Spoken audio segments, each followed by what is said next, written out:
તમને અહીં રડવા માટે લાવવામાં આવ્યા નથી. ચાલો જલ્દીથી આ કપડાં પહેરો અને તૈયાર થઈ જાઓ. એક લાલ રંગનો જોડો મારા મોં પર ફેંકવામાં આવ્યો.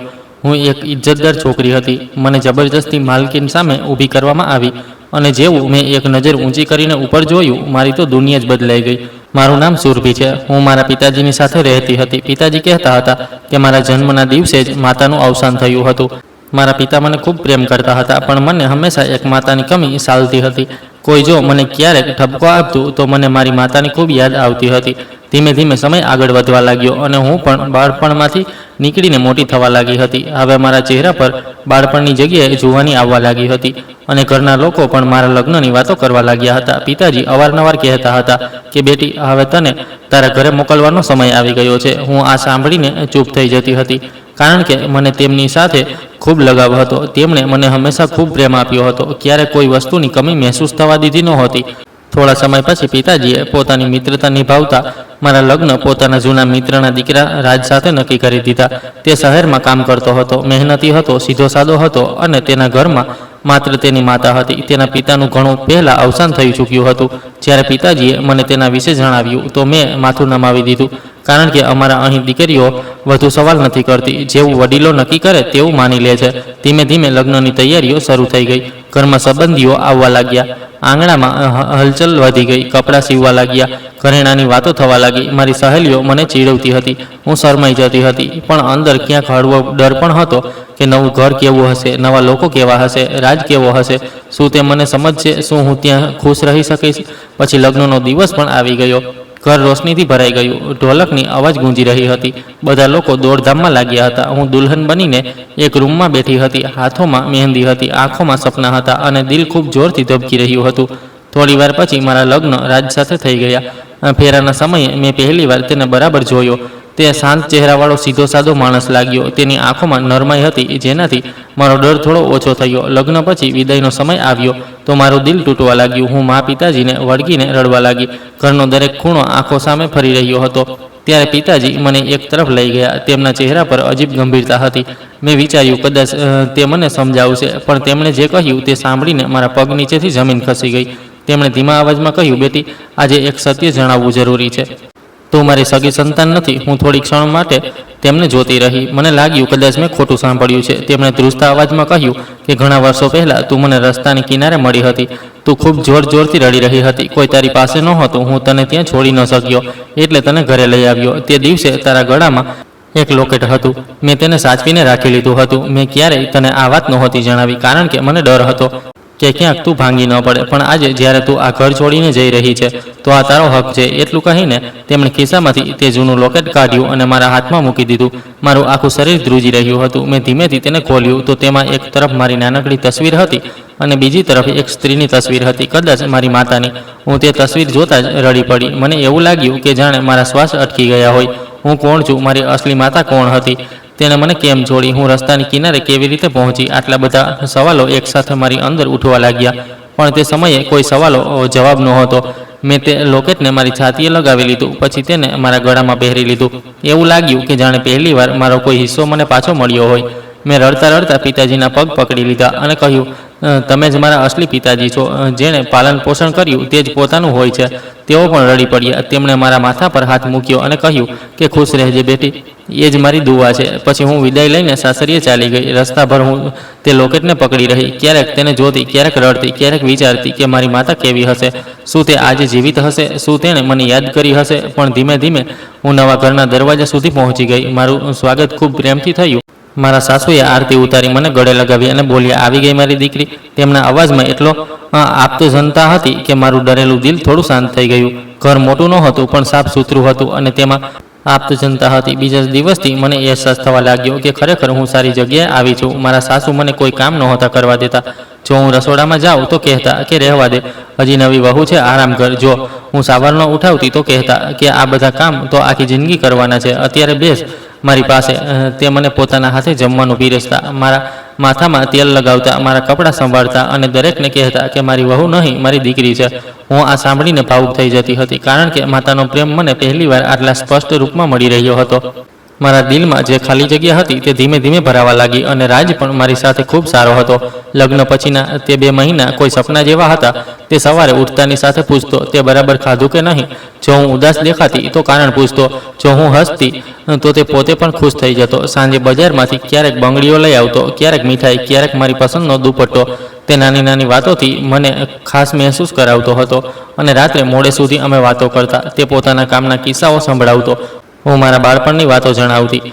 જો કે લોકેટવાળું સત્ય મેં હજી સુધી તેને નહોતું જણાવ્યું, પણ ઘણીવાર તેને જોતા મન થતું હતું કે બધું કહી દઉં. તેની આંખોમાં ભરોસો હતો. તે કહેતો કે તું આવી છે તો ઘર ઘર લાગવા લાગ્યું છે. હું આ સાંભળીને શરમાઈ જતી હતી. મારા સાસુ પણ અમને બંનેને જોઈને ખુશ થતા હતા. કહેતા કે ઉપરવાળાએ મારા દીકરાને સાચી જોડી આપી છે. ઘરમાં શાંતિ હતી, પ્રેમ હતો, સન્માન હતું. સવારે ચાની ખુશ્બુ હોય, બપોરે હાસ્યના અવાજો અને સાંજે રાહ કે રાજ ક્યારે પાછો ફરશે. હું ક્યારેક આંગણામાં છોડવાઓને પાણી આપતી, ક્યારેક સાસુ સાથે બેસીને વાતો કરતી, ક્યારેક પોતાના રૂમમાં લોકેટ ખોલીને તે તસવીર જોતી અને વિચારતી કે જિંદગી કેટલી અજીબ છે. એક તરફ મને મારું સત્ય મળ્યું હતું, બીજી તરફ મને નવું પરિવાર મળી ગયો હતો. હું ઘણીવાર રાત્રે ઉપરવાળાનો આભાર માનતી હતી કે તેણે મને આટલા સારા લોકો આપ્યા છે. 2 મહિના ક્યારે વીતી ગયા ખબર જ ન પડી. પછી એક દિવસ રાજે કહ્યું કે તેને પાછું બહાર કામ પર જવું પડશે, કારણ કે ઘર ચલાવવા માટે નોકરી જરૂરી છે. આ સાંભળીને મારું મન બેસી ગયું, પણ હું સમજતી હતી કે મજબૂરી શું હોય છે. જતાં પહેલાં તેણે મારો હાથ પકડીને કહ્યું કે ઉદાસ ન થતી, જલ્દી પાછો ફરીશ. માતાનું ધ્યાન રાખજે અને તારું પણ. હું રડી પડી. તેને મારા આંસુ લૂછ્યા અને કહ્યું, હું જ્યાં પણ રહીશ દિલ તો અહીં જ રહેશે. તે 2 મહિના ખરેખર મારા માટે કોઈ સુંદર સપના જેવા હતા, જેમાં પહેલીવાર મને લાગ્યું હતું કે કદાચ હવે જિંદગી મને પણ ખુશ રહેવા દેશે. અને તે સમય સુધી બધું ખૂબ સારું ચાલતું રહ્યું.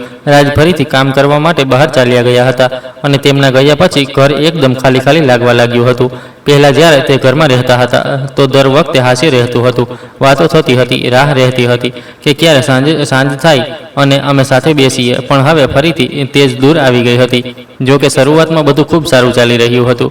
રાજ દર મહિને પૈસા મોકલી દેતા હતા, ક્યારેક 1 મહિનાના તો ક્યારેક 2 મહિનાના, થોડા વધારે, જેથી અમને કોઈ વસ્તુની કમી ન રહે. હું અને મારા સાસુ બજાર જતા હતા, રાશન લેતા હતા, ક્યારેક કપડાં જોઈ લેતા હતા, ક્યારેક બંગડીઓ, ક્યારેક ઘરની નાની મોટી વસ્તુઓ લઈ આવતા હતા. રસ્તાભર વાતો કરતા, હસતા રહેતા હતા.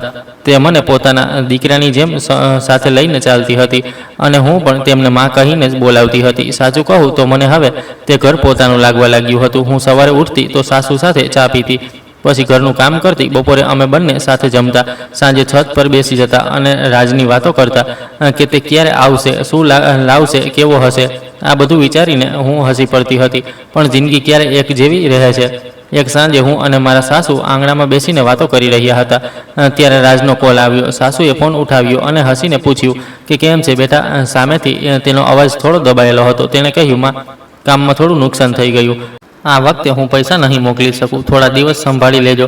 સાસુનો ચહેરો એકદમ ઉતરી ગયો, પણ તેમણે પોતાને સંભાળ્યા અને બોલ્યા, કોઈ વાત નહીં બેટા, અમે મેનેજ કરી લઈશું. તું પરેશાન ન થતો, તું તારું ધ્યાન રાખજે. ફોન કટ થઈ ગયો તો હું તેમના ચહેરાને જોતી રહી ગઈ. તેમણે હસવાની કોશિશ કરી અને બોલ્યા, થોડા દિવસની વાત છે, બધું ઠીક થઈ જશે. મેં પણ માથું હલાવી દીધું, પણ દિલમાં ચિંતા બેસી ગઈ. ધીમે ધીમે 2-3 મહિના એમ જ વીતી ગયા. રાજનું કામ ઠીક નહોતું ચાલી રહ્યું અને પૈસા ન આવ્યા. અમે ભાડાના ઘરમાં રહેતા હતા. ભાડું પણ જમા થતું જતું હતું.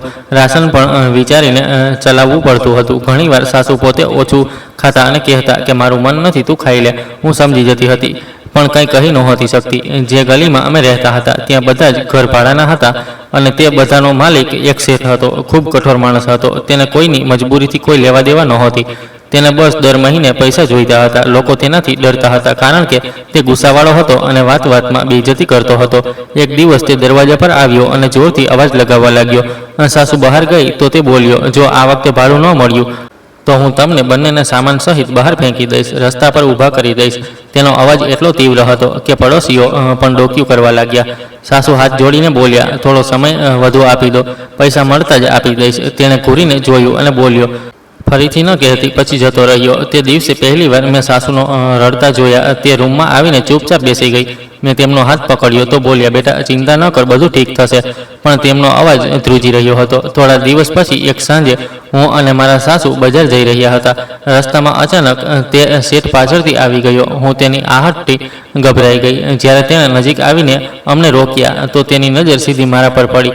તે તે મને ઉપરથી નીચે સુધી એ રીતે જોઈ રહ્યો હતો કે મારું આખું શરીર થંભી ગયું. પછી તે હળવી ગંદી મુસ્કાન સાથે બોલ્યો, હજી સુધી પૈસા નથી આપ્યા. મેં ડરીને તરત સાસુની પાછળ પોતાને છુપાવી લીધી. સાસુ બોલ્યા, તમારા પૈસા તમને મળી જશે. આ રીતે રસ્તામાં તમાશો ન કરો, લોકો જોઈ રહ્યા છે. તે થોડીવાર મને ઘૂરતો રહ્યો, પછી હસીને જતો રહ્યો. પણ તેના ગયા પછી પણ મને એવું લાગી રહ્યું હતું કે જાણે તેની નજર હજી પણ મારા ઉપર છે. તે રાત્રે મને ઊંઘ ન આવી. હું વારંવાર ડરીને ઉઠી જતી હતી. થોડા દિવસ પછી બપોરનો સમય હતો. સાસુ મંદિરે ગયા હતા. હું ઘરમાં એકલી હતી. ત્યારે દરવાજો ધક્કો મારીને ખુલ્યો અને તે શેઠ અંદર આવી ગયો. હું તેને જોઈને ગભરાઈ ગઈ અને પાછળ હટી ગઈ. ત્યારે જ સાસુ પણ પાછા ફર્યા. તે સીધો આંગણામાં આવીને ઊભો થઈ ગયો અને બોલ્યો, ઘણા દિવસથી પ્રેમથી વાત કરી રહ્યો છું. હવે સાફ સાફ સાંભળી લો, મને તમારી વહુ ખૂબ પસંદ છે. તમે ચાહો તો તેને મારા હવાલે કરી દો. હું તમારું બધું ભાડું માફ કરી દઈશ અને આ ઘર પણ તમારા નામે કરી દઈશ. તેની વાત સાંભળીને મારા પગ નીચેથી જમીન નીકળી ગઈ. મારો ગળો સુકાઈ ગયો, હાથ ધ્રુજવા લાગ્યા. મને વિશ્વાસ જ ન થયો કે કોઈ માણસ આટલો નીચે પડી શકે છે. હું પથ્થરની જેમ ઊભી રહી ગઈ. શરમ, ડર, ગુસ્સો બધું એક સામે ઉમટી આવ્યું. મારી આંખોમાં આંસુ ભરાઈ આવ્યા, પણ અવાજ ન નીકળ્યો. ત્યારે મારી સાસુ તરત જ મારી સામે આવીને ઊભા થઈ ગયા, જેમ કોઈ દિવાલ બની ગઈ હોય. તેમણે ગુસ્સામાં કહ્યું કે જુઓ, તમને ભાડું મળશે, પણ તમે મારી વહુ વિશે આ રીતે ગંદી વાતો નથી કરી શકતા. અત્યારે ને અત્યારે અહીંથી ચાલ્યા જાઓ. તે હસ્યો અને બોલ્યો, બહુ ઇજ્જત બતાવી રહી છે. 2 દિવસ પછી જો મને પૈસા ન મળ્યા તો હું ફરી પાછો આવીશ, અને જ્યારે પાછો આવીશ ને તો તારી વહુને ઉઠાવીને લઈ જઈશ. તેની વાત સાંભળીને મારું લોહી થીજી ગયું. હું ડરના મારી સાસુનો હાથ પકડીને ઊભી રહી ગઈ. તે જતાં જતાં ફરી મને જોઈને હસ્યો અને બહાર નીકળી ગયો. તેના જતાં જ મારા પગ જવાબ દઈ ગયા. હું ત્યાં જ બેસી ગઈ અને રડવા લાગી. સાસુ પણ ખૂબ પરેશાન થઈ ગયા. તે મને છાતીએ લગાવીને કહેવા લાગ્યા કે ડર નહીં બેટા, જ્યાં સુધી હું જીવિત છું કોઈ તને હાથ પણ નહીં લગાવી શકે. પણ હું તેમની ધડકન મહેસૂસ કરી રહી હતી. તે પોતે પણ ધ્રુજી રહ્યા હતા. તે સાંજે ઘરમાં ચૂલો ન સળગ્યો. અમે બંને ચૂપચાપ બેસી રહ્યા, વારંવાર દરવાજા તરફ જોતા રહ્યા. દરેક આહટ પર દિલ ઉછળી જતું હતું. મને સમજ નહોતું આવી રહ્યું શું કરું. રાજને જણાવું તો તે દૂર છે અને પોતે પરેશાન છે. ન જણાવું તો આ મુસીબત માથા પર ઊભી છે. હું આખી રાત જાગતી રહી. ક્યારેક લોકેટ પકડતી, ક્યારેક ઉપરવાળાને યાદ કરતી, ક્યારેક વિચારતી, જો તે ખરેખર 2 દિવસ પછી આવી ગયો તો શું થશે. મારા સાસુ પણ આખી રાત પડખા બદલતા રહ્યા. તેમની આંખોમાં ડર સ્પષ્ટ દેખાઈ રહ્યો હતો. તે નાના ઘરમાં પહેલીવાર મને લાગ્યું કે દિવાલો પણ અમને બચાવી નહીં શકે અને અમે બંને સ્ત્રીઓ કેટલી એકલી છીએ. દુનિયાની વચ્ચે ઊભી છીએ. કોઈ સહારો નથી, કોઈ સુરક્ષા નથી. બસ એક આશાના સહારે કે કદાચ કોઈ ચમત્કાર થઈ જાય. મેં ખૂબ કોશિશ કરી હતી કે કોઈ રીતે પૈસા ભેગા થઈ જાય અને તે માણસનું ભાડું ચૂકવી દઈએ, જેથી તે ફરી ક્યારેય અમારા દરવાજે ન આવે. પણ જેટલું પણ ભેગું કરતા તેટલું ઓછું પડતું હતું. ક્યારેક રાશન લેવું જરૂરી થઈ જતું, ક્યારેક દવા, ક્યારેક બીજો ખર્ચ નીકળી આવતો અને પૈસા પૂરા નહોતા થઈ શકતા. દિવસો વીતતા જતા હતા અને ડર અમારા માથા પર મંડરાઈ રહ્યો હતો. 2 દિવસ એ રીતે વીત્યા જાણે 2 વર્ષ વીતી ગયા હોય. હું અને મારા સાસુ દરેક આહટ પર ચોંકી જતા હતા. દરવાજા તરફ જોતા રહેતા હતા. રાત્રે ઊંઘ ગાયબ થઈ ચૂકી હતી. અમે બંને ચૂપચાપ બેસી રહેતા અને બસ એકબીજાનો ચહેરો જોતા રહેતા હતા. તે રાતનો સમય મને આજ સુધી યાદ છે. રાતના લગભગ 1 વાગી રહ્યા હતા. આખો મહોલ્લો સૂઈ ગયો હતો. ગલી સુમસામ હતી. ત્યારે ઘરની બહાર કેટલાક લોકોના ધીમા અવાજો આવવા લાગ્યા. પહેલાં લાગ્યું કે કદાચ કોઈ રાહગીર હશે, પણ પછી કોઈએ અમારા દરવાજાને હાથ લગાવ્યો. મારી સાસુ થંભી ગયા. મારી સાસુ ધીમેથી ઊભા થયા અને બારીમાંથી બહાર ડોકિયું કરીને જોયું. જેવું તેમણે જોયું, તેમનો ચહેરો સફેદ પડી ગયો. તે ધ્રુજતા અવાજમાં બોલ્યા, તે જ છે મકાન માલિક અને તેની સાથે બીજા 2 માણસો છે. મારા અને મારા સાસુ બંનેના હાથ પગ ધ્રુજવા લાગ્યા. અમને સમજાઈ ગયું કે તે પોતાની ધમકી સાચી કરવા આવ્યો છે. કોઈ પણ ક્ષણે તે દરવાજો તોડીને અંદર આવી શકતો હતો. હું રડવા લાગી અને સાસુને ગળે વળગી ગઈ. ત્યારે તેમણે મને અલગ કરી અને ખૂબ જ સખત અવાજમાં કહ્યું, બેટી, મારી વાત ધ્યાનથી સાંભળ. આ દુનિયામાં મને તારાથી વધારે પ્રિય કંઈ નથી. તું હમણાં જ અહીંથી ભાગી જા. આ લોકોને હું જોઈ લઈશ.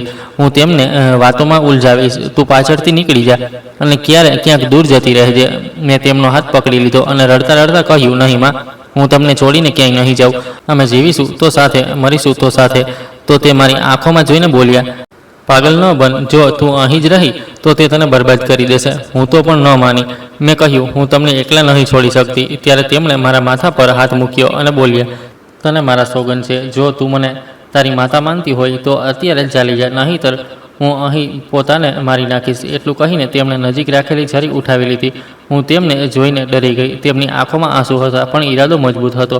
બહારથી દરવાજો પીટવાની અવાજ તીવ્ર થઈ રહી હતી.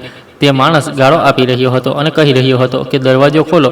હું ધ્રુજતા ધ્રુજતા પાછળ હટી. સાસુએ મને બારી તરફ ધક્કો આપ્યો અને બોલ્યા, ભાગી જા બેટી, ભાગી જા, ઉપરવાળો તારો રખવાડો છે.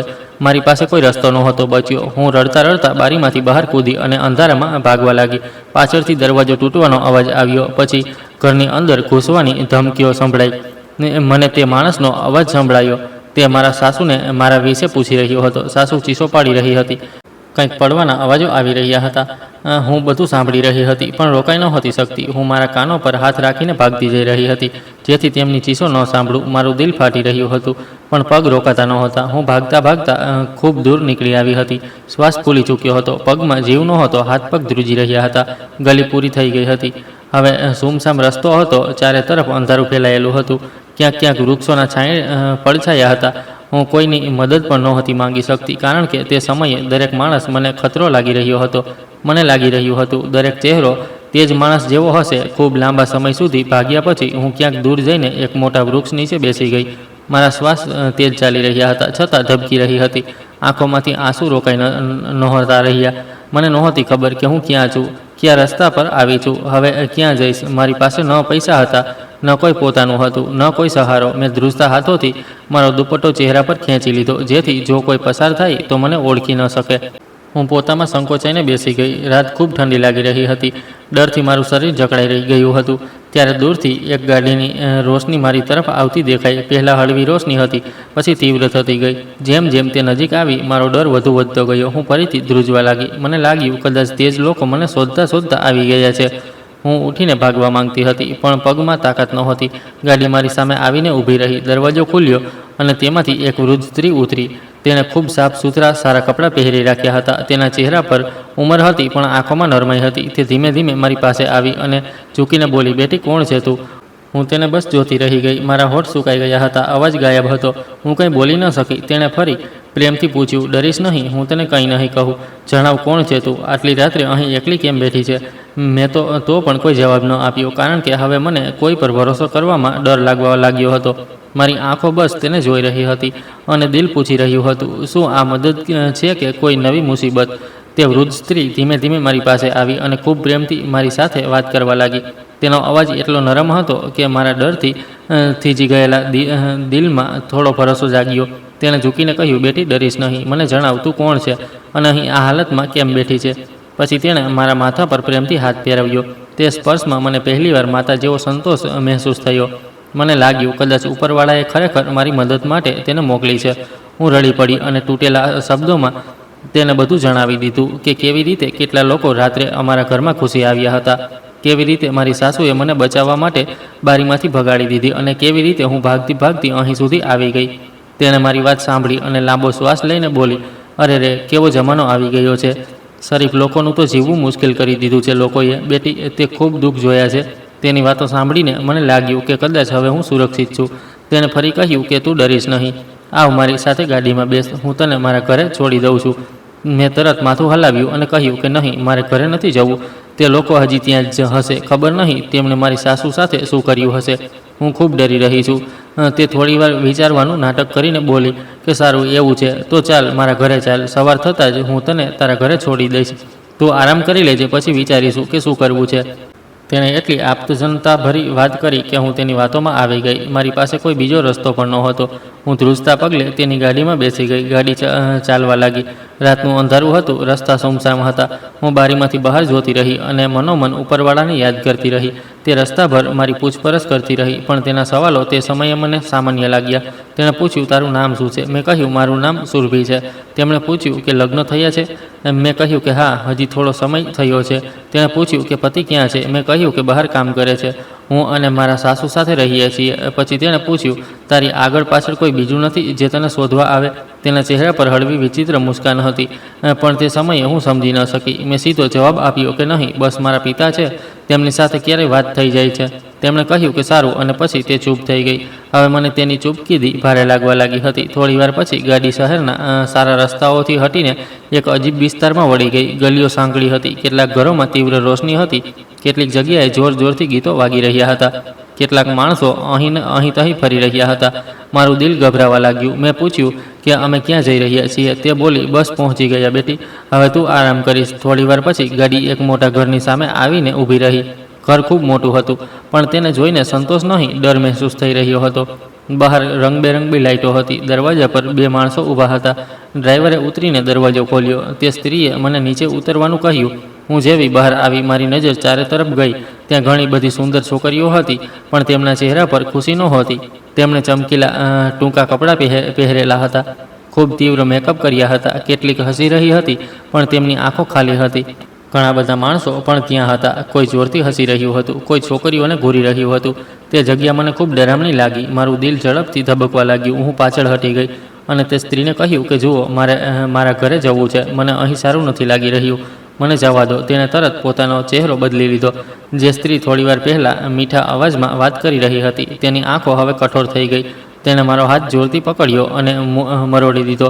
દર્દથી મારી ચીસ નીકળી ગઈ. તે દાંત પીસીને બોલી, છોકરી, તને શું લાગે છે? હું તને અહીં ફરવા લાવી છું. ચાલ મારી સાથે. હું ડરના માર્યા ધ્રુજવા લાગી. મેં હાથ છોડાવવાની ખૂબ કોશિશ કરી, પણ તેની પકડ ખૂબ મજબૂત હતી. તેણે મારા વાળ પકડીને જોરથી ખેંચ્યા. હું જમીન પર પડી ગઈ. મારા ઘૂંટણ છોલાઈ ગયા. આંખોમાંથી આંસુ વહેવા લાગ્યા. હું હાથ જોડીને રડવા લાગી કે મને અહીંથી જવા દો. હું ખોટી જગ્યાએ આવી ગઈ છું. મને છોડી દો. હું તમારા પગે પડું છું. પણ તેણે મારી એક ન સાંભળી. તેણે મને ઘસડવાનું શરૂ કરી દીધું. આસપાસ ઊભેલા લોકો બધું જોઈ રહ્યા હતા, પણ કોઈ પણ કંઈ બોલી રહ્યું નહોતું. જાણે આ બધું ત્યાં રોજ થતું હોય. કેટલીક છોકરીઓ મને જોઈને નજર ઝુકાવી રહી હતી, જાણે તે પોતે ક્યારેક મારી જગ્યાએ રહી ચૂકી હોય. હું જમીન પર પડી રડતી રહી, પણ કોઈને દયા ન આવી. તે સ્ત્રીએ ગાળ આપતા કહ્યું કે બહુ સીધી બની રહી છે. 2 દિવસમાં બધો અકળ નીકળી જશે. પછી તેણે 2 માણસોને ઈશારો કર્યો. તેમણે મને પકડીને ઉઠાવી. હું છૂટવાની કોશિશ કરતી રહી, ચીસો પાડતી રહી, પણ મારો અવાજ તે શોરમાં ક્યાંક દબાઈ ગયો. મને અંદર લઈ જવામાં આવી રહી હતી અને મને લાગી રહ્યું હતું જાણે હું કોઈ અંધારા કૂવામાં પડી જઈ રહી છું. તે પળે મને મારા સાસુ યાદ આવ્યા, જે મને બચાવવા માટે એકલી તે દરિંદાઓની સામે ઊભી રહી ગઈ હતી. મને રાજ યાદ આવ્યો, જે દૂર ક્યાંક હતો અને નહોતો જાણતો કે તેની પત્ની કઈ મુસીબતમાં ફસાઈ ગઈ છે. મને મારા પતિ યાદ આવ્યા અને તે લોકેટ જે હજી પણ મારા ગળામાં હતું, તેને કસીને પકડી લીધું અને રડતા રડતા મનોમન કહ્યું કે ઉપરવાળા, જો તું છે તો મને અહીંથી બચાવી લે. પણ તે વખતે ત્યાં મારું સાંભળનારું કોઈ નહોતું અને હું એક નવી ભયાવહ કેદના દરવાજા પર ઊભી હતી. તે જ રાત્રે મને કચડીને એક રૂમમાં લઈ જવામાં આવી અને અંદર ધક્કો મારીને બંધ કરી દેવામાં આવી. દરવાજો બહારથી બંધ કરી દેવામાં આવ્યો. હું પૂરી તાકાતથી દરવાજા પર મુક્કા મારતી રહી, ચીસો પાડતી રહી કે મને અહીંથી જવા દો, મને છોડી દો. મેં કંઈ નથી કર્યું. મારે ઘરે જવું છે. મારા સાસુ મારી રાહ જોઈ રહ્યા હશે. પણ બહારથી કોઈ જવાબ ન આવ્યો. રૂમમાં ખૂબ અંધારું હતું, એવું અંધારું જેમાં પોતાનો હાથ પણ દેખાય નહીં. હવા ભારે હતી. દિવાલોમાંથી ભેજની દુર્ગંધ આવી રહી હતી. હું ઘૂંટણમાં માથું નાખીને રડતી રહી. ક્યારેક દરવાજા સુધી દોડતી, ક્યારેક ખૂણામાં સંકોચાઈ જતી. ડર એવો હતો કે શ્વાસ લેવો મુશ્કેલ થઈ રહ્યો હતો. હું રડતા રડતા ક્યારેક બેહોશ થઈ ગઈ. મને પોતાને ખબર ન પડી. સવારે જ્યારે મારી આંખ ખુલી તો માથું ભારે હતું, આંખો સૂજેલી હતી, ગળો સુકાઈ ચૂક્યો હતો. ત્યારે દરવાજો ખુલ્યો અને તીવ્ર રોશની રૂમની અંદર આવી. હું તરત મારી આંખો પર હાથ રાખીને બેસી ગઈ. થોડી ક્ષણ પછી ધીમે ધીમે સામે જોયું તો તે સ્ત્રી ઊભી હતી, જે મને રાત્રે અહીં લઈને આવી હતી. હવે તેના ચહેરા પર રાતવાળી મીઠી મુસ્કાન નહોતી. તેની આંખોમાં સખ્તાઈ હતી. તેણે મને ઉપરથી નીચે સુધી જોઈ અને બોલી, બસ કર છોકરી, કેટલું રડીશ? હવે તારે અહીં જ રહેવાનું છે. તું અહીંથી બહાર નથી જઈ શકતી. તેની વાત સાંભળીને મારી અંદર આગ લાગી ગઈ. હું ધ્રુજતા અવાજમાં બોલી કે તું મારી સાથે ખૂબ ખોટું કરી રહી છે. ઉપરવાળો તને ક્યારેય માફ નહીં કરે. તે મને ધોખો આપ્યો છે. મેં તારું શું બગાડ્યું હતું? મને અહીંથી જવા દે. મારા સાસુ મારી રાહ જોઈ રહ્યા હશે. તે કદાચ મારા માટે રડી રહ્યા હશે. તેણે હસતા હસતા કહ્યું, કોણ સાસુ? કેવી સાસુ? હવે તારું કોઈ નથી. જે છે બધું અહીં છે. આજથી તારે અહીં રહેવાનું છે. હું તેને ગુસ્સાથી જોવા લાગી. મારી આંખોમાં ડર પણ હતો અને નફરત પણ. ત્યારે તે તીવ્ર પગલે મારી પાસે આવી અને કંઈ પણ કહ્યા વગર મારા ગાલ પર જોરદાર થપ્પડ મારી દીધો. મારી ગરદન એક તરફ ઝટકાઈ ગઈ. કાનોમાં અવાજ ગૂંજવા લાગ્યો. તેને આંગળી બતાવીને કહ્યું કે ચૂપ થઈ જા. જો હવે મેં તારો અવાજ સાંભળ્યો ને કે તું અહીંથી ભાગવાની કોશિશ કરી, તો હું તારી સાથે એ કરીશ જે તે વિચાર્યું પણ નહીં હોય. હું સહેમી ગઈ, પણ આંખોમાં આંસુ વહેતા રહ્યા. તેના પછી તેણે બહાર ઊભેલા કોઈને અવાજ દીધો અને થોડી વારમાં એક છોકરી અંદર આવી. તેનું નામ વિમલા હતું. ઉંમર વધારે નહોતી, પણ ચહેરા પર થાક ઉંમરથી ઘણો મોટો લાગી રહ્યો હતો. આંખોમાં દબાયેલી ઉદાસી હતી. માલકીને તેને કહ્યું કે આજ રાત મોટી માલકીન આવવાની છે. તેમની સામે આને રજૂ કરવાની છે. આને તૈયાર કરી દેજે. એટલું કહીને તે સ્ત્રી ચાલી ગઈ. દરવાજો ફરી બંધ થઈ ગયો. જેવી તે ગઈ, હું તરત વિમલાના પગમાં પડી ગઈ. મેં તેના પગ પકડી લીધા અને રડતા રડતા કહ્યું કે જુઓ, હું તમારી આગળ ભીખ માંગી રહી છું. મને અહીંથી જવા દો. મારો પતિ મને ખૂબ પ્રેમ કરે છે. મારે તેની પાસે જવું છે. મારું ઘર છે, મારા સાસુ છે, તે મારી માતા જેવી છે. મને અહીં ન રાખો. વિમલા થોડી ક્ષણ માટે જોતી રહી. તેની આંખોમાં દયાની હળવી ચમક આવી. પણ ચહેરો પથ્થર જેવો રહ્યો. તેણે ધીમા અવાજમાં કહ્યું, કોનું ઘર, કેવો પતિ? આ બધી વાતો આ જગ્યાની બહાર છે. આ 4 દિવાલોની અંદર સ્ત્રી વેચાય છે, ખરીદાય છે. આ સિવાય અહીં બીજું કંઈ નથી. તેની વાત સાંભળીને મારું કાળજું ફાટી ગયું. મેં રડતા રડતા કહ્યું કે એવું ન કહો, હું મરી જઈશ, પણ આવું કંઈ નહીં કરું. તેણે હળવો શ્વાસ લીધો અને બોલી, હજી તું નવી છે એટલે તડપી રહી છે. ધીમે ધીમે બધું સમજી જઈશ. હું ચીસ પાડીને બોલી કે નહીં, હું ક્યારે નહીં માનું. હું અહીં નહીં રહું. હું મરી જઈશ, પણ આ બધું નહીં કરું. તે મારી પાસે બેસી ગઈ અને પહેલી વાર તેનો અવાજ થોડો નરમ થયો. તેણે કહ્યું કે પરેશાન ન થા છોકરી. રાતે જ્યારે માલિક સામે તને રજૂ કરવામાં આવશે તો તું તેમની સાથે વાત કરીને જોઈ લેજે. કદાચ તારા પર દયા આવી જાય. હું સમજી ગઈ હતી કે તે પોતે પણ મજબૂર છે. કદાચ ક્યારેક તે પણ મારી જેમ અહીં લાવવામાં આવી હશે. કદાચ તેની આંખોની દબાયેલી રોશની તેની વાર્તાની સાક્ષી હતી. તેણે એક ગાંસડી ખોલી અને તેમાંથી લાલ રંગનો જોડો કાઢ્યો. કપડું ચળકતું હતું, પણ મને તે મોતની ચાદર જેવો લાગ્યો. તેણે મારા સામે મૂકી દીધો અને બોલી, તૈયાર થઈ જા. હું તે જોડાને જોતી રહી ગઈ. મારા હાથ ધ્રુજી રહ્યા હતા. હું તેને અડી પણ નહોતી શકતી. મને લાગી રહ્યું હતું કે જાણે આ કપડું નહીં, પણ મારી ઇજ્જત પર લગાવવામાં આવતો ડાઘ છે. મેં લોકેટને પકડી લીધું, જે હજી પણ મારા ગળામાં હતું, અને તેને છાતીએ લગાવી લીધું. મને રાજ યાદ આવ્યો, તેનો હસતો ચહેરો, તેની વાતો, તેનું કહેવું કે હું જલ્દી પાછો આવીશ. મને મારા સાસુ યાદ આવ્યા, જે કદાચ હજી પણ મને શોધી રહ્યા હશે, કે મારા માટે રડી રહ્યા હશે. મને મારું ઘર યાદ આવ્યું, જ્યાં હું ચૂલા પાસે બેસતી હતી જ્યારે સાંજે રાહ જોવાતી હતી, અને હવે હું અહીં હતી, એક બંધ રૂમમાં, જ્યાં મારો શ્વાસ પણ મારો નહોતો. વિમલાએ કહ્યું કે જલ્દી કર, નહીંતર ફરી માર પડશે. મેં ધ્રુજતા હાથોથી જોડો ઉઠાવ્યો અને એક ખૂણામાં જઈને બેસી ગઈ. આંખોમાંથી આંસુ સતત પડી રહ્યા હતા. હું કપડાં બદલી પણ નહોતી શકતી.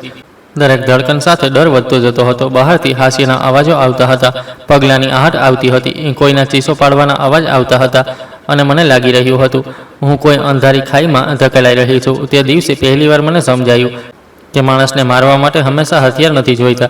ક્યારેક તેની આશા છીનવી લેવી જ પૂરતી હોય છે. અને મારી આશા તે જ રૂમમાં તૂટી જઈ રહી હતી. તો પણ દિલના કોઈ ખૂણામાં એક નાનકડી જ્યોત બાકી હતી, કે કદાચ કોઈ ચમત્કાર થઈ જાય, કદાચ કોઈ દરવાજો ખુલે, કદાચ રાજ આવી જાય, કદાચ ઉપરવાળો મારી સાંભળી લે. પણ તે વખતે મારી સામે માત્ર લાલ જોડો હતો, બંધ દરવાજો અને આવનારી રાતનો ડર હતો. થોડીવાર પછી વિમલા ફરી મારા રૂમમાં આવી.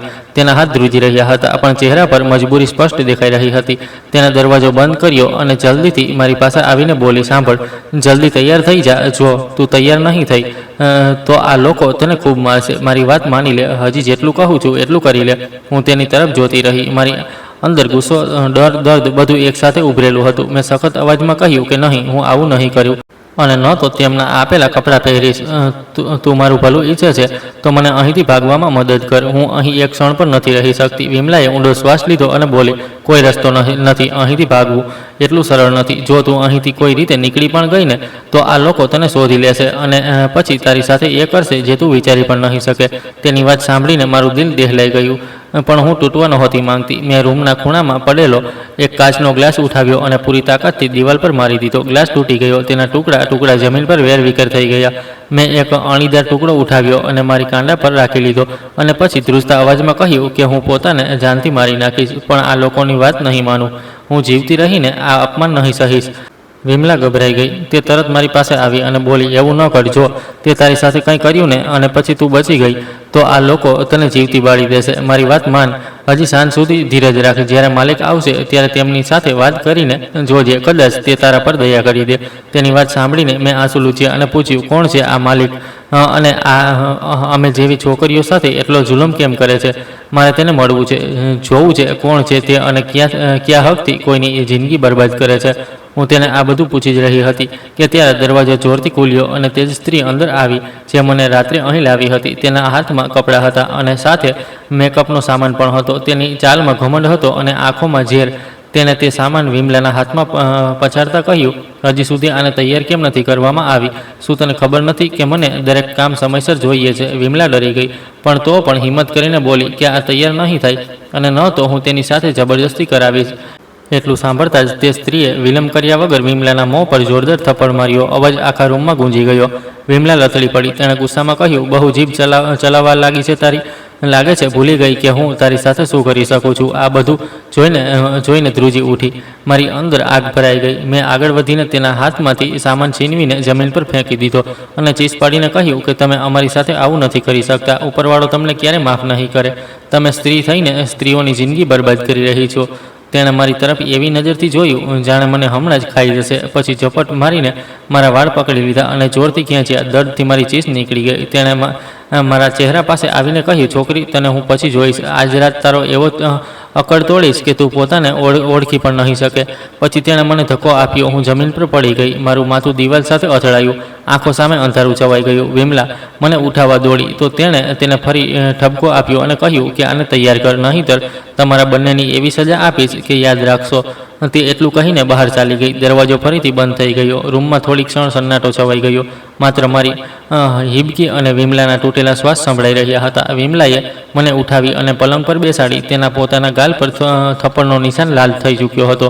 મેં તેને જોયું તો લાગ્યું કે તે પણ કેદી છે. બસ તેની સાંકળો જૂની થઈ ચૂકી છે. તેણે ધીમેથી કહ્યું, હું ચાહીને પણ તારી મદદ નથી કરી શકતી. મને માફ કરી દેજે. મેં તેનો હાથ પકડી લીધો અને પહેલીવાર મને તેના પર ગુસ્સો ન આવ્યો. મને તેના પર દયા આવી. મેં કહ્યું, તું અહીં ક્યારથી છે? તેને નજર ઝુકાવી લીધી અને બોલી. એટલો સમય થઈ ગયો કે ગણતરી ભૂલી ગઈ. પછી તે ચૂપ થઈ ગઈ. હું સમજી ગઈ કે તેની અંદર પણ ખૂબ દર્દ દફનાયેલું છે. રૂમમાં વેરવિખેર મેકઅપનો સામાન પડ્યો હતો. લાલ જોડો ખુરશી પર હતો. તૂટેલો કાચ જમીન પર ચમકી રહ્યો હતો અને હું વિચારી રહી હતી, શું ખરેખર માણસ આટલો નીચે પડી શકે છે કે કોઈની ચીસ સાંભળીને પણ તેનું દિલ ન પીગળે? સાંજ ધીમે ધીમે નજીક આવી રહી હતી અને તેની સાથે જ મારો ડર પણ વધી રહ્યો હતો.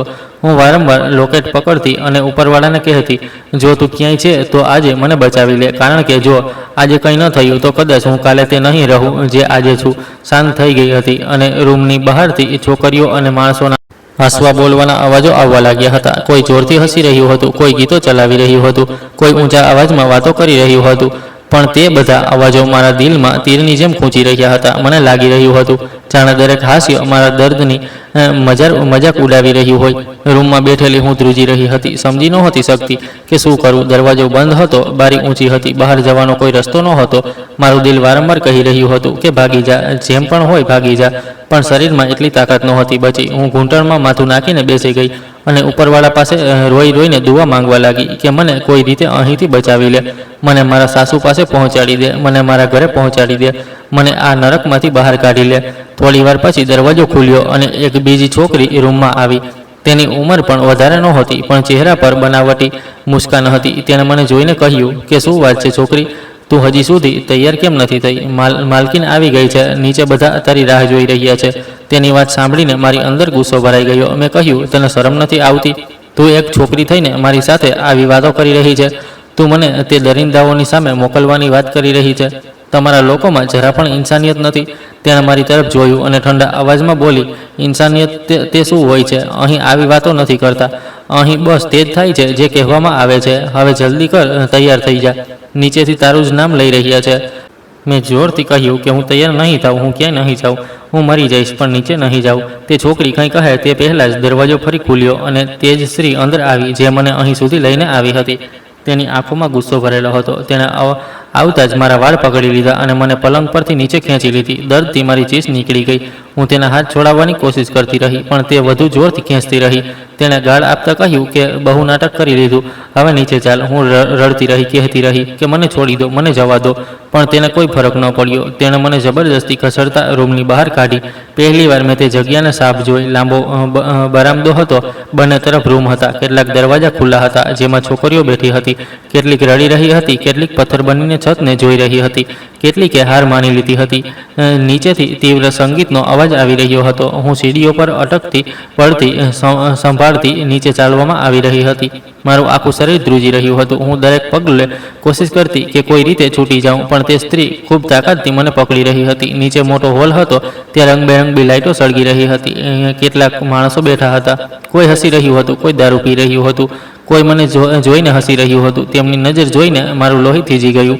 મને લાગ્યું જાણે હું માણસોની વચ્ચે નહીં, વરુઓની વચ્ચે ઊભી છું. ત્યાં વચ્ચે એક મોટી ખુરશી જેવી જગ્યા પર એક સ્ત્રી બેઠી હતી. બધા તેને માલકીન કહી રહ્યા હતા. તેની ઉંમર વધારે હતી પણ ચહેરા પર ઘમંડ અને આંખોમાં સખ્તાઈ હતી. તેણે ભારે ઘરેણાં પહેર્યા હતા અને હાથમાં હુક્કા જેવો પાઇપ હતો. બધા લોકો તેનાથી ડરતા દેખાઈ રહ્યા હતા. મને તેની સામે ઘસડીને લઈ જવામાં આવી અને તે સ્ત્રીએ મને જોરથી ધક્કો આપ્યો. હું સીધી જઈને તેમના પગમાં પડી ગઈ. મારા હાથ ફર્શ પર ટેકાયા હતા. શ્વાસ તેજ ચાલી રહ્યા હતા. વાળ વેરવિખેર હતા. આંખોમાંથી આંસુ પડી રહ્યા હતા. આખા હોલમાં સન્નાટો છવાઈ ગયો. બધા મને જોઈ રહ્યા હતા. માલકીને ધીમેથી મારી દાઢી ઉપર ઉઠાવી અને મને ધ્યાનથી જોવા લાગી, જાણે કોઈ સામાન પારખી રહ્યું હોય. તે નજરે મારી આત્મા સુધી હલાવી દીધી. હું ધ્રુજતા ધ્રુજતા પાછળ હટવા માંગતી હતી, પણ પાછળ તે જ સ્ત્રી ઊભી હતી જેણે મને પકડી રાખી હતી. તે પળે મને લાગ્યું કે જો આજે કોઈ ચમત્કાર ન થયો તો મારી જિંદગી હંમેશા માટે બદલાઈ જશે. અને મેં ડરના કારણે મારી આંખો જોરથી બંધ કરી રાખી હતી. મારા શ્વાસ તેજ ચાલી રહ્યા હતા. દિલ છાતીમાંથી બહાર નીકળવા જેવું હતું. હું હજી સુધી તે સ્ત્રીનો ચહેરો બરાબર જોઈ નહોતી શકી. બસ એટલું મહેસૂસ થઈ રહ્યું હતું કે તેની સામે બધા લોકો ઝૂકેલા છે અને તે જ આ આખી જગ્યાની માલકીન છે. હું જમીન પર પડેલી હતી, હાથ જોડીને રડી રહી હતી, વારંવાર કહી રહી હતી કે મને છોડી દો, મેં કંઈ નથી કર્યું, મને અહીંથી જવા દો. પણ મારો અવાજ ધ્રુજી રહ્યો હતો અને શબ્દો તૂટી રહ્યા હતા. થોડી ક્ષણ પછી હિંમત કરીને મેં ધીમે ધીમે મારી આંખો ખોલી અને માથું ઊંચું કરીને તેની તરફ જોયું.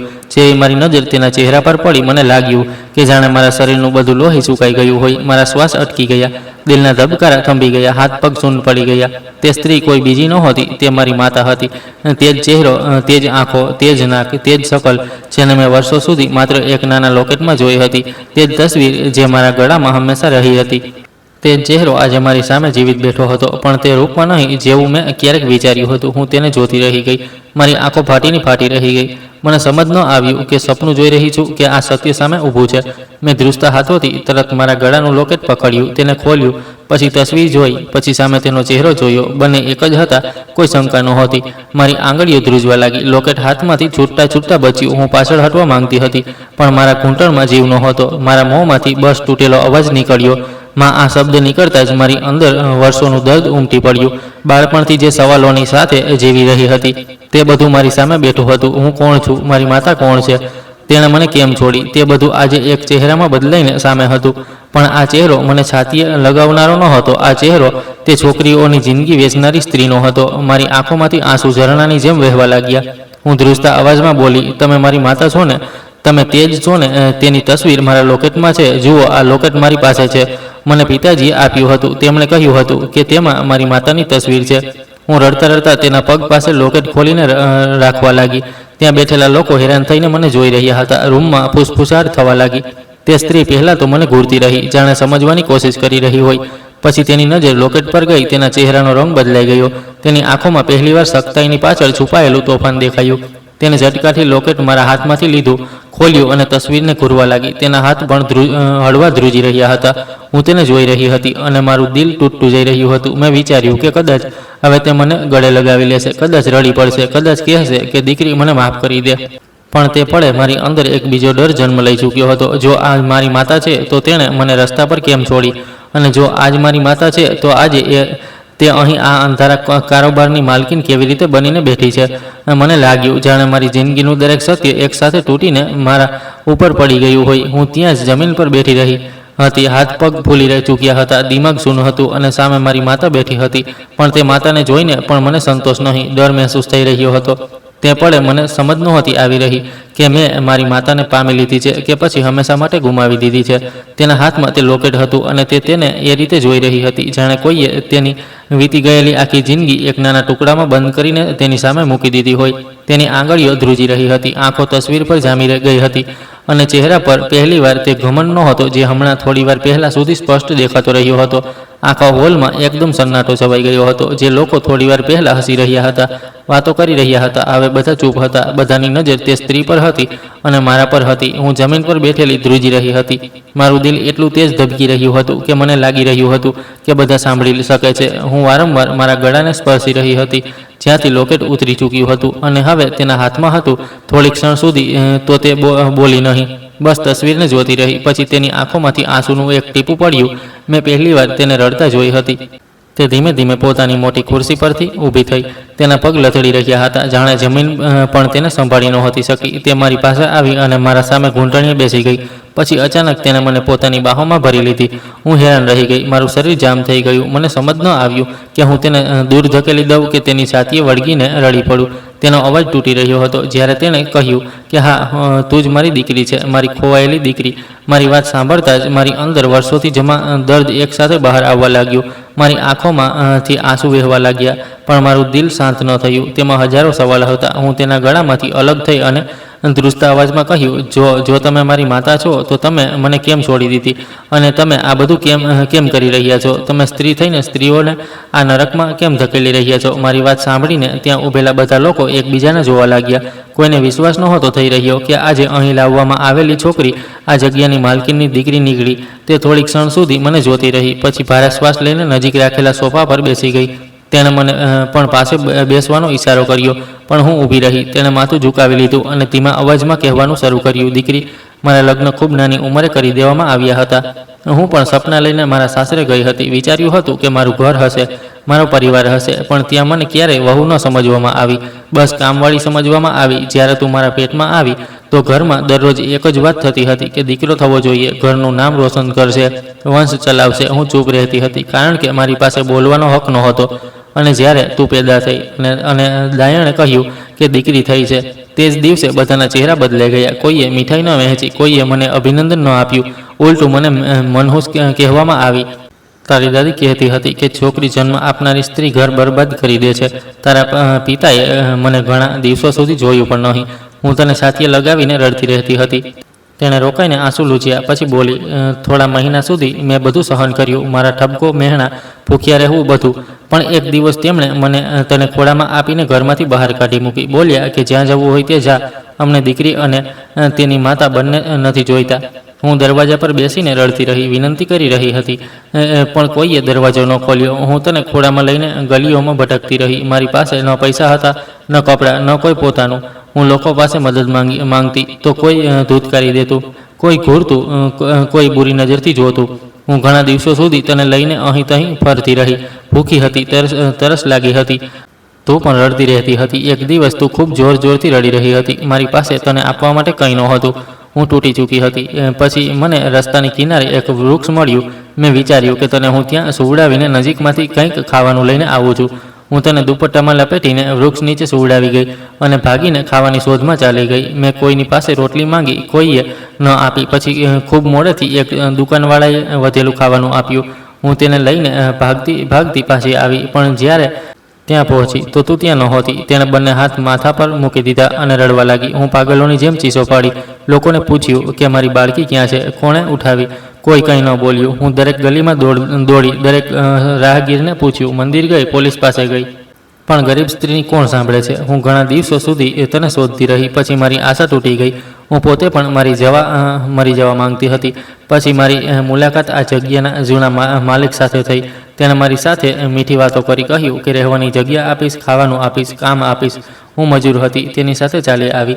શરૂઆતમાં તેણે મને નોકરાણી બનાવીને રાખી. પછી ધીમે ધીમે મને સમજાયું કે આ કેવી જગ્યા છે જ્યાં છોકરીઓને ફસાવીને લાવવામાં આવતી હતી, વેચવામાં આવતી હતી. હું ભાગવા માંગતી હતી, પણ મારી પાસે ક્યાં જવા માટે કંઈ નહોતું. પછી તેણે મને પણ આ જ દલદલમાં ધકેલી દીધી. હું ખૂબ રડી, ખૂબ લડી, પણ અંતે થાકી ગઈ. વર્ષો વીતતા ગયા. હું અંદરથી પથ્થર બનતી ગઈ. પછી જ્યારે તે મરી ગયો તો આ આખો ધંધો મારા હાથમાં આપીને ગયો. તેણે કહ્યું કે હવે તું સંભાળ. અને હું એટલી તૂટી ચૂકી હતી કે ન સાચું ખોટું સમજાયું, ન કોઈનું દર્દ. મેં તે જ કરવાનું શરૂ કરી દીધું જે મારી સાથે થયું હતું. તેણે રડતા રડતા કહ્યું, દીકરી, હું જાણું છું કે મેં ઘણા પાપ કર્યા છે, ઘણી છોકરીઓની જિંદગી બરબાદ કરી છે, પણ હું દર રાત્રે તારી યાદમાં રડતી હતી. મને લાગતું હતું મારી દીકરી ક્યાંક હશે. જો જીવિત હશે તો કેવી હશે, શું ખાતી હશે, ક્યાં હાલમાં હશે. મને નહોતી ખબર કિસ્મત તને એક દિવસ મારી સામે આ રીતે લાવશે. તેણે મારા પગ પકડી લીધા અને બોલી, મને માફ કરી દે, હું તને ઓળખી ન શકી. મેં તને જ અહીં ખેંચી લીધી. હું પાપણી છું, હું ગુનેગાર છું. હું તેના હાથોને જોતી રહી ગઈ. જે હાથ ક્યારેક મને ખોળામાં ઉઠાવતા હશે, તે જ હાથ આજે કેટલીય છોકરીઓને કેદમાં ધકેલી ચૂક્યા હતા. મારું દિલ ફાટી રહ્યું હતું. સામે મારી માતા બેઠી હતી, જેને પામવાનું સપનું મેં વર્ષો જોયું હતું, પણ તે માતા એવી નહોતી જેવી મેં વિચારી હતી. મેં ધીમેથી કહ્યું, જો તમે મને આટલો પ્રેમ કરતી હતી તો પછી તમે બીજીની દીકરીઓ પર દયા કેમ ન કરી? તે ધ્રુસકે ધ્રુસકે રડવા લાગી અને બોલી, કારણ કે હું પોતાને ગુમાવી ચૂકી હતી. બેટી, હું દર્દથી એટલી ભરાઈ ગઈ હતી કે બીજાનું દર્દ જોવાનું બંધ કરી દીધું હતું. હું પથ્થર થઈ ગઈ હતી, પણ આજે તને જોઈને બધું યાદ આવી ગયું. હું ફરીથી માણસ બની ગઈ છું. તેની વાત સાંભળીને મારી આંખોમાંથી પણ આંસુ વહેવા લાગ્યા. હું તેને ગળે લગાવવા માંગતી હતી, પણ મનમાં તે છોકરીઓની ચીસો ગુંજી રહી હતી જે અહીં કેદ હતી. હું તેનાથી નફરત પણ કરી રહી હતી અને તે જ પળે તેને માં કહીને બોલાવવા પણ માંગતી હતી. તે રાત્રે હું સમજી ગઈ હતી કે જિંદગી ક્યારેય સીધી નથી હોતી. કેટલાક લોકો ગુનેગાર હોય છે, પણ ક્યારેક ક્યારેક તેમની પાછળ તૂટી ગયેલા વર્ષોની લાંબી વાર્તા છુપાયેલી હોય છે. તો પણ જુલમ તો જુલમ જ હોય છે અને તેનો હિસાબ એક દિવસ જરૂર થાય છે. હવે મારી સામે મારી માતા હતી, પણ હું નક્કી નહોતી કરી શકી રહી કે મેં તેને પામી છે કે પછી હંમેશા માટે ગુમાવી દીધી છે. તેમણે મને પોતાના ગળે લગાવી લીધી હતી અને ખૂબ લાંબા સમય સુધી એમ જ પકડી રાખી, જાણે વર્ષોથી વિખૂટી પડેલી કોઈ વસ્તુ તેમને આખરે પાછી મળી ગઈ હોય. હું પણ રડી રહી હતી, તે પણ રડી રહી હતી. તે રાત્રે તે મોટા હોલમાં પહેલીવાર ચીસોની જગ્યાએ હિબકી હતી અને પહેલીવાર તે સ્ત્રીના ચહેરા પર માલકીનવાળો ઘમંડ નહોતો, માતાવાળો દર્દ દેખાઈ રહ્યો હતો. થોડીવાર પછી તેમણે મને પોતાની પાસે બેસાડી, મારા માથા પર હાથ ફેરવ્યો અને ખૂબ નરમ અવાજમાં પૂછ્યું, દીકરી, તું અહીં સુધી કેવી રીતે પહોંચી? તારી સાથે શું થયું? મને બધું જણાવ. હું તેમને જોતી રહી. પછી રડતા રડતા મેં મારી આખી વાર્તા તેમને જણાવી દીધી. કેવી રીતે રાજ કામ પર બહાર ગયા હતા, કેવી રીતે ભાડાના પૈસા ન હોવા પર મકાન માલિક અમને પરેશાન કરવા લાગ્યો, કેવી રીતે તેણે ગંદી નજર મારા પર નાખી, કેવી રીતે મારા સાસુ મારી સામે દિવાલ બનીને ઊભા રહ્યા અને કેવી રીતે તે રાત્રે તે કેટલાક લોકોને લઈને ઘરે આવી ગયો, કેવી રીતે મારા સાસુએ મને બચાવવા માટે બારીમાંથી ભગાડી દીધી અને કઈ રીતે હું અંધારા રસ્તા પર ભાગતી રહી અને કેવી રીતે તેમની મોકલેલી લાગતી વૃદ્ધ સ્ત્રી મને ફોસલાવીને અહીં લઈ આવી. મારી વાત સાંભળતા સાંભળતા માતાની આંખોમાંથી સતત આંસુ વહેતા રહ્યા. તે વારંવાર પોતાનું માથું પકડી લેતા અને કહેતા કે હું કેટલી આંધળી થઈ ગઈ હતી. મને ખબર જ ન પડી મારા લોકો શું કરી રહ્યા છે. તેમણે તે જ વખતે ત્યાં ઊભેલી તે વૃદ્ધ સ્ત્રી અને બાકીના લોકોને બોલાવ્યા અને બધાની સામે ઠપકો આપીને કહ્યું કે આજ પછી જો કોઈ છોકરીને ધોખાથી અહીં લાવવાની કોશિશ કરી તો કોઈને નહીં છોડું. બધા લોકો માથું ઝુકાવીને ઊભા રહ્યા. પછી તેમણે મને કહ્યું, બેટી, હવે ડરવાની જરૂર નથી. તું તારા ઘરવાળાઓ સાથે વાત કર, હું બધું ઠીક કરી દઈશ. આટલા વર્ષો પછી પહેલીવાર મને લાગ્યું કે કદાચ હવે જિંદગી ફરીથી બદલાઈ શકે છે. તેમણે તરત ફોન મંગાવ્યો અને મને પૂછ્યું કે રાજનો નંબર શું છે. મારા હાથ ધ્રુજી રહ્યા હતા. મેં નંબર જણાવ્યો. કોલ લાગ્યો. થોડીવાર પછી સામેથી રાજનો અવાજ આવ્યો, હેલો. તેનો અવાજ સાંભળતા જ હું ધ્રુસકે ધ્રુસકે રડવા લાગી. તે ગભરાઈ ગયો અને બોલ્યો, સુરભી, શું થયું? તું ક્યાં છે? તું ઠીક તો છે ને? હું રડતા રડતા બસ એટલું કહી શકી, રાજ, હું જીવિત છું. પછી ધીમે ધીમે મેં તેને બધું જણાવ્યું કે કેવી રીતે હું મુસીબતમાં ફસાઈ ગઈ હતી, કેવી રીતે અહીં લાવવામાં આવી અને કેવી રીતે મને મારી માતા મળી. સામેથી ઘણીવાર સુધી માત્ર તેના રડવાનો અવાજ આવતો રહ્યો. તેને કહ્યું કે હું હમણાં આવું છું, તું બસ ત્યાં જ રહે, હવે કંઈ નહીં થાય, હું છું ને. તેનો અવાજ સાંભળીને મારું દિલ ભરાઈ આવ્યું. માતાએ પણ ફોન લઈને તેની સાથે વાત કરી અને કહ્યું કે બેટા, ભૂલ મારી પણ છે, પણ હવે હું મારી દીકરીને ક્યાંય દુઃખ નહીં આપું. તો આવી જા, પછી અમે બધા મળીને બધું ઠીક કરશું. બીજા જ દિવસે રાજ આવી ગયો. જેવો તેણે મને જોઈ તે દોડીને મારી પાસે આવ્યો અને મને છાતીએ લગાવી લીધી. અમે બંને ખૂબ લાંબા સમય સુધી રડતા રહ્યા. તેણે કહ્યું કે મને માફ કરી દે, હું તારી પાસે નહોતો, હું તને બચાવી ન શક્યો. મેં તેના હોઠો પર હાથ મૂકી દીધો અને કહ્યું કે હવે કાંઈ ન કહો, તમે આવી ગયા, બસ એ જ પૂરતું છે. પછી મેં તેને કહ્યું કે આપણે ઘરે ચાલવું છે, માતાને જોવા છે. અમે બધા તે જ દિવસે તે ઘરે પહોંચ્યા જ્યાંથી હું ભાગી હતી. મારું દિલ જોર જોરથી ધબકી રહ્યું હતું. રસ્તાભર હું ઉપરવાળા પાસે દુઆ કરી રહી હતી કે મારા સાસુ ઠીક હોય. રસ્તાભર હું ઉપરવાળા પાસે દુઆ કરી રહી હતી કે મારા સાસુ ઠીક હોય. પણ જેવું અમે ત્યાં પહોંચ્યા, મહોલ્લાવાળાઓએ જે જણાવ્યું તે સાંભળીને મારી દુનિયા ફરીથી હલી ગઈ. તેમણે જણાવ્યું કે તે રાત્રે તે દરિંદાઓએ મારા સાસુને ખૂબ માર્યા હતા અને ઈજાઓના કારણે તેમનો જીવ જતો રહ્યો. આ સાંભળતા જ હું ત્યાં જમીન પર પડી ગઈ. મારી ચીસ નીકળી ગઈ. હું માથું પકડીને રડવા લાગી. હું વારંવાર કહી રહી હતી, માં, તમે મને બચાવી લીધી, અને પોતે ચાલી ગયા. રાજ પણ રડી રહ્યો હતો. તેણે મને સંભાળી. માતા પણ રડવા લાગ્યા. તે બોલ્યા, દીકરી, તારા સાસુ સાચા માતા હતા. તેમણે તારા માટે જીવ આપી દીધો. તે દિવસે મેં આકાશ તરફ જોઈને કહ્યું કે માં, હું તમારું ઋણ ક્યારેય ઉતારી નહીં શકું. પછી અમે તે બધા લોકો વિરુદ્ધ ફરિયાદ નોંધાવી. મકાન માલિક અને તેના સાથીઓને પકડવામાં આવ્યા. મહોલ્લાવાળાઓએ પણ ગવાહી આપી અને તેમને સજા મળી. જ્યારે અદાલતે ફેંસલો સંભળાવ્યો તો મને લાગ્યું કે મારા સાસુની આત્માને થોડો સંતોષ મળ્યો હશે. તેના પછી મારી જિંદગીએ નવો વળાંક લીધો. માતાએ તે ગંદો ધંધો તે દિવસે બંધ કરી દીધો. તેમણે કહ્યું, હવે આ ઘરમાં કોઈ દીકરીની ચીસ નહીં ગુંજે. હવે અહીં સહારો મળશે. અમે તે જગ્યાને બદલીને એક આશ્રમ બનાવી દીધું, જ્યાં બેસહારા સ્ત્રીઓ રહી શકે, જ્યાં કોઈ ડરીને ન સૂવે, જ્યાં કોઈને વેચવામાં ન આવે, જ્યાં તૂટેલા લોકોને નવું જીવન મળે. માતા ખરેખર બદલાઈ ચૂક્યા હતા. તે દરેક છોકરી સાથે પ્રેમથી વાત કરતા, તેમની મદદ કરતા, તેમના માટે ખાવાનું બનાવતા, તેમનો ઈલાજ કરાવતા અને દર રાત્રે રડીને પોતાની જૂની ભૂલોની માફી માંગતા. રાજે પણ મારો દરેક પગલે સાથ આપ્યો. તેણે કહ્યું, જે વીતી ગયું તે વીતી ગયું, હવે આપણે સારું કરીશું. હવે હું, માતા, રાજ અને અમે ત્રણેય એક સાથે રહીએ છીએ. અમે મળીને આશ્રમને સારી રીતે ચલાવીએ છીએ. ત્યાં રહેનારી દરેક છોકરી મને મારી બહેન જેવી લાગે છે અને માતા તેમને દીકરી કહીને બોલાવે છે. ક્યારેક ક્યારેક હું રાત્રે છત પર ઊભી રહીને આકાશને જોઉં છું અને મારા સાસુને યાદ કરું છું. જો તે રાત્રે મને ન ભગાડતા તો કદાચ હું આજે જીવિત ન હોત. હું આજે પણ તેમને મારા પહેલાં માતા માનું છું, જેમણે મને જન્મ ન આપ્યો પણ પોતાનો જીવ આપીને બચાવી લીધી. અને મારા અસલી માતા, જેમણે મને ગુમાવી હતી, તેમણે મને ફરીથી પામી લીધી. જિંદગીએ મને ખૂબ રડાવી, પણ અંતે જીવવું પણ શીખવી દીધું. હવે મારી પાસે મારો પતિ છે, મારી માતા છે અને એક એવો હેતુ છે જેના માટે હું દરરોજ સવારે આભાર માનું છું. દોસ્તો, આશા કરું છું કે તમને અમારી વાર્તા પસંદ આવી હશે. જો વાર્તા પસંદ આવી હોય તો વિડીયોને લાઇક કરો. જો ચેનલ પર નવા હોય તો ચેનલને સબસ્ક્રાઈબ કરો અને હા, નોટિફિકેશન બેલને દબાવો, જેથી આગામી અપડેટ સૌથી પહેલાં તમને મળે. ધન્યવાદ.